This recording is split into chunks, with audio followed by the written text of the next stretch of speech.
সহজ রেসিপি নিয়ে আবারও হাজির হয়ে গিয়েছি।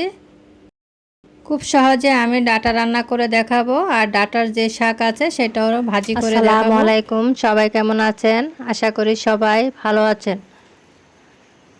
শাকগুলো আমি হাফ সেদ্ধ করে নেব, যেহেতু অনেক বড় ডাটা শাকগুলো শক্ত হয়ে গিয়েছে। এখন আমি ডাটাগুলোকে সাইজ করে নিয়েছি, অনেক বেশি ডাটা হয়েছে, যার কারণে আমি বড় সাইজের ডাটাগুলো আলাদা করেছি, ছোট সাইজের ডাটাগুলো আলাদা করেছি। ছোট সাইজের ডাটাটা আমি রেখে দিচ্ছি, বড় সাইজের ডাটাটা আমি চিংড়ি দিয়ে রান্না করব। ভিডিওটি ভালো লাগলে সাবস্ক্রাইব করবেন, পাশে থাকা বেল আইকনটি অন করে দিবেন, এতে করে পরবর্তী ভিডিও পেতে আপনাদের সুবিধা হবে। চলে যাচ্ছে রান্নাতে। আমি এখন শাক ভেজে নেব। রসুন, পেঁয়াজ, কাঁচামরিচ দিয়ে দিব।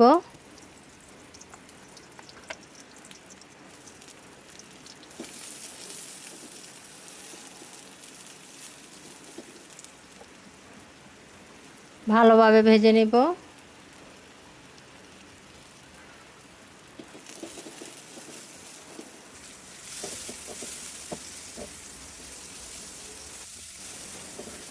পেঁয়াজ রসুনটা বাদামি কালার করে নিচ্ছি।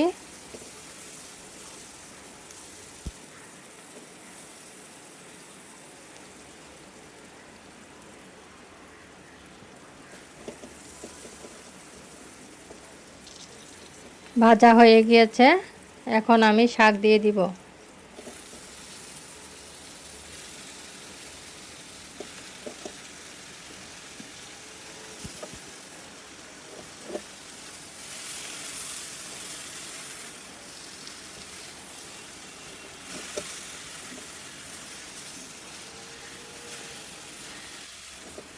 এইভাবে আমি শাক ভাজি করে নিয়েছি।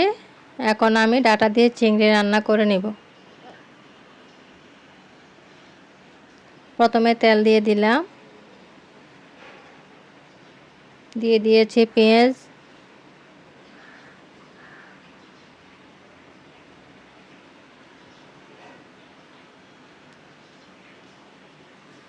লবণ দিয়ে দিলাম, হলুদের গুঁড়া দিয়ে দিলাম, দিয়ে দিয়েছি মরিচের গুঁড়া, দিয়ে দিয়েছি সামান্য পানি।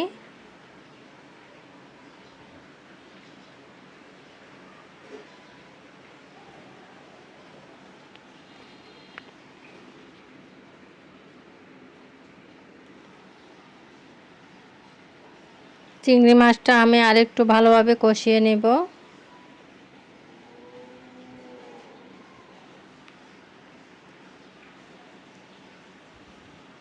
কষানো হয়ে গিয়েছে, আমি এখন ডাটা দিয়ে দিয়েছি।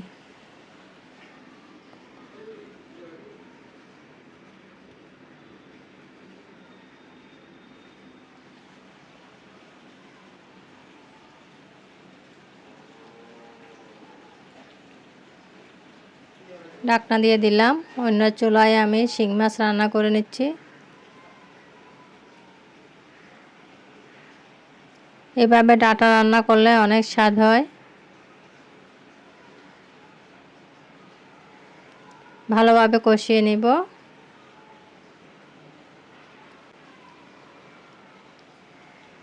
রান্নাটা হয়ে গিয়েছে আমার, ধনিয়া পাতা দিয়ে দিলাম।